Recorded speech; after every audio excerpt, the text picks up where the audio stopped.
Nous allons parler des causes et conditions.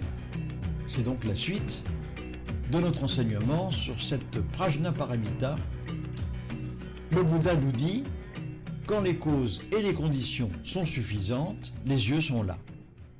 Lorsque les causes et conditions ne sont pas suffisantes, les yeux sont absents.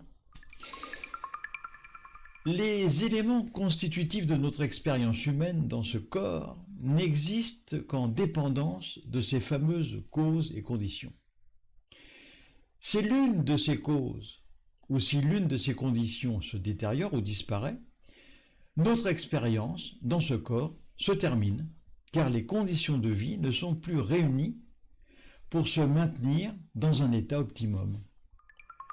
Nous pouvons vérifier cela lorsque nous sommes malades, lorsqu'il y a ce déséquilibre qui se produit dans notre corps par l'envahissement d'un virus ou d'un microbe que l'organisme est totalement incapable de combattre. Cette citation du Bouddha reprend un enseignement fondamental qui est lié à la production conditionnée ou interdépendance. L'interdépendance des phénomènes repose sur l'idée que toutes les choses, y compris les éléments constitutifs de l'expérience humaine, existent uniquement en dépendance de causes et de conditions, en perpétuelle recherche d'équilibre, en perpétuelle recherche d'ajustement.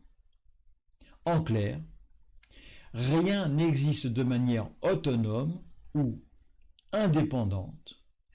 Tout est conditionné toujours par d'autres facteurs. C'est comme un immense puzzle. Le Bouddha considère ce tout en élargissant sa vision de l'existant. En revanche, nous autres humains, ne voyons que la toute petite partie de ce tout en élaborant des catégories séparées les unes des autres. Notre monde est donc un monde qui est cloisonné en opposition d'avec sa nature propre qui, elle, est totalement illimitée. Le Bouddha nous parle des causes et des conditions suffisantes et lorsqu'elles sont là, les yeux sont là. Alors, que viennent faire les yeux? Eh bien, il s'agit de la vision. Et la fonction de la vision dépend de quoi? Elle dépend de la réunion des causes et de conditions spécifiques. Par exemple, la formation des organes visuels, qui est le résultat d'un ensemble de conditions biologiques, environnementales et pour les bouddhistes karmiques. Lorsque toutes les conditions sont réunies, les yeux fonctionnent et la vision est donc possible. C'est pourquoi le Bouddha précise, quand les causes et conditions ne sont pas suffisantes, les yeux sont absents. Inversement et logiquement, si les causes et conditions nécessaires à la vision ne sont pas là, la vision ne peut pas se manifester. Le Bouddha souligne l'idée que rien n'existe par lui-même, en lui-même, mais uniquement à partir du moment où toutes les fonctions des conditions sont réunies. Il précise, la même chose est vraie pour le corps et la conscience, l'esprit et la perception. Nous devons comprendre que le même principe s'applique à tous les autres aspects de l'expérience humaine. Le corps, la conscience, l'esprit, la perception. Chacun de ces éléments ne sont pas des entités fixes ou permanentes. Ces éléments, corps, conscience, perception, etc., apparaissent, disparaissent en fonction des conditions. Notre corps est donc le produit d'une série de causes qui peut être génétique, environnementale ou autre.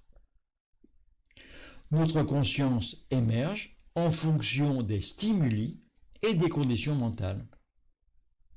L'esprit ainsi que la perception dépendent également de multiples facteurs internes et externes. En bref, cette citation résume l'un des principes les plus fondamentaux du bouddhisme. Rien n'existe de manière intrinsèque ou indépendante. Tout est un flux constant tout est conditionné par les causes et les facteurs multiples. Cela inclut aussi bien les phénomènes physiques que les phénomènes mentaux, comme par exemple la conscience et la perception. Selon cet enseignement, nous avons tendance à croire que nous possédons un corps et un esprit fixes.